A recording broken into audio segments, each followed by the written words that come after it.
A paz do Senhor. Hoje nós estaremos lendo Provérbios, capítulo 16, do versículo 1 até o versículo 16. E diz assim: O coração do ser humano pode fazer planos, mas a resposta certa vem dos lábios do Senhor. Todos os caminhos de uma pessoa são puros aos seus próprios olhos, mas o Senhor sonda o espírito. Entregue as suas obras ao Senhor, e o que você tem planejado se realizará. O Senhor fez todas as coisas para determinados fins, até o ímpio para o dia da calamidade. O Senhor detesta todo aquele que é orgulhoso. É evidente que este não ficará impune. Pela misericórdia e pela verdade se expia a culpa, e pelo temor do Senhor se evita o mal. Se os caminhos de alguém são agradáveis ao Senhor, ele faz com que até os seus inimigos vivam em paz com ele. Melhor é o pouco havendo justiça do que grandes rendimentos com injustiça. O coração do ser humano traça o seu caminho, mas o Senhor lhe dirige os passos. Nos lábios do rei se acham decisões autorizadas. Que ele seja justo ao pronunciar uma sentença. Peso e balança justos pertencem ao Senhor. Obra sua são todos os pesos da bolsa.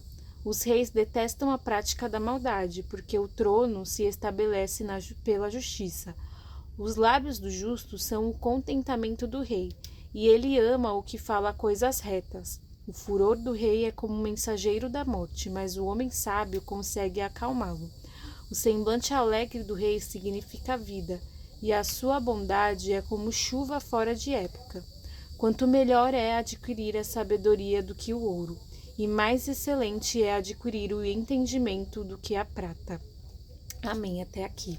Então, nesse capítulo, o que mais me chama a atenção é sobre a questão do que o Senhor direciona os nossos passos, os nossos caminhos. Então, ele vai começando falando sobre o coração do ser humano que faz planos, sobre os caminhos nossos, que aos nossos olhos podem parecer puros, mas é o Senhor que sonda o espírito. Ele fala: entregue suas obras ao Senhor, e o que você tem planejado se realizará.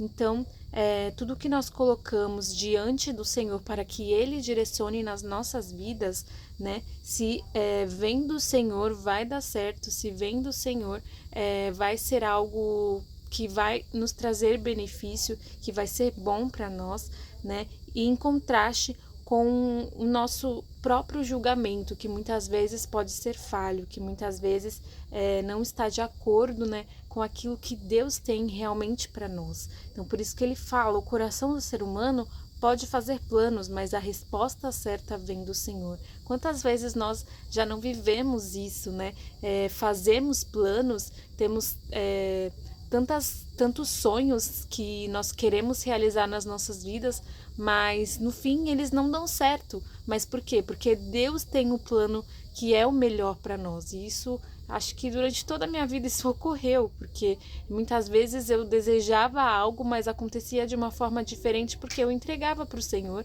e o Senhor fazia acontecer da forma que Ele desejava para minha vida. E no fim eu via que era realmente o melhor para mim,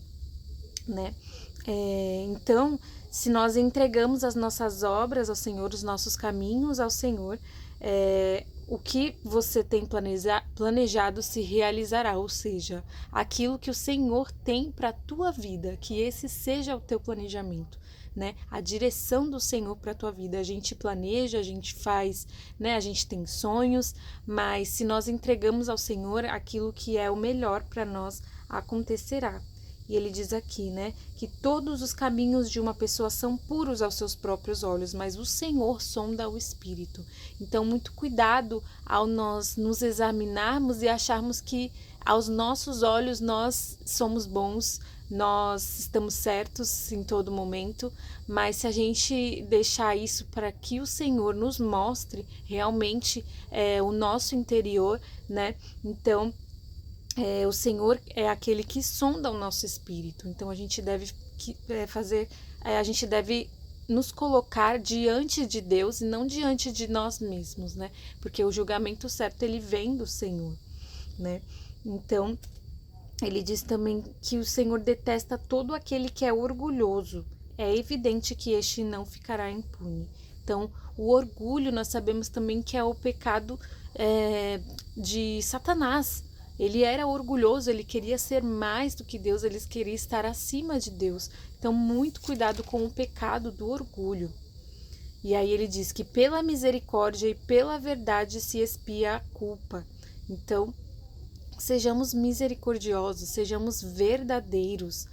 E diz, pelo temor do Senhor se evita o mal. Então, temer ao Senhor para evitar o caminho mal, para evitar o pecado.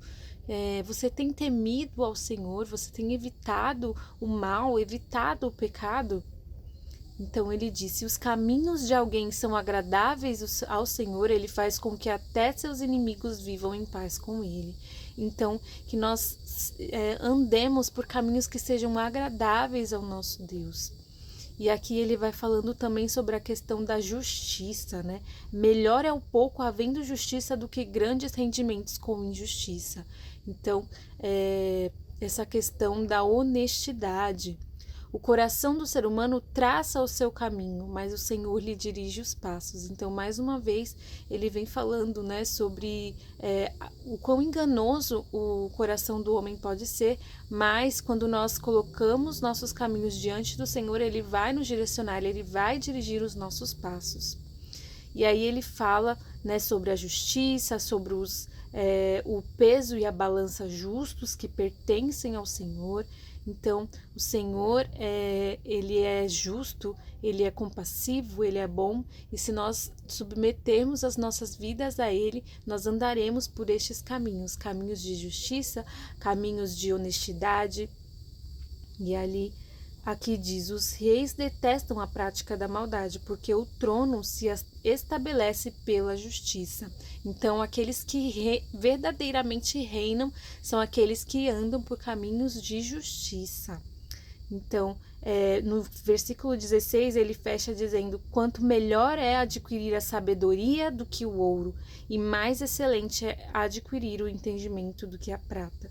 Então, mais uma vez, ele falando sobre a sabedoria, que ela é muito melhor do que as riquezas desta terra. E hoje eu estava lendo também Colossenses, que ele fala sobre a sabedoria, e olha só o que ele diz aqui sobre a sabedoria e o entendimento, aonde eles estão. Diz assim no capítulo 2, versículo 2 e 3. Tenham toda a riqueza da plena convicção do entendimento, para conhecimento do mistério de Deus, que é Cristo, em quem estão ocultos todos os tesouros da sabedoria e do conhecimento. Então, em Jesus Cristo estão ocultos os tesouros da sabedoria e do conhecimento. Então, que nós possamos mergulhar no amor de Deus, mergulhar no conhecimento de quem é o Senhor Jesus, que nós possamos submeter toda a nossa vida por completo ao Senhor, para que nós possamos acessar esses tesouros da sabedoria e do conhecimento que estão ocultos em Jesus. Então, nós só descobrimos isso quando nós temos um relacionamento profundo com Ele, quando nós o conhecemos verdadeiramente, nós mergulhamos no relacionamento profundo com o Senhor. Então, que nós possamos fazer desta forma e possamos acessar esses tesouros de sabedoria e de conhecimento no Senhor Jesus. Amém?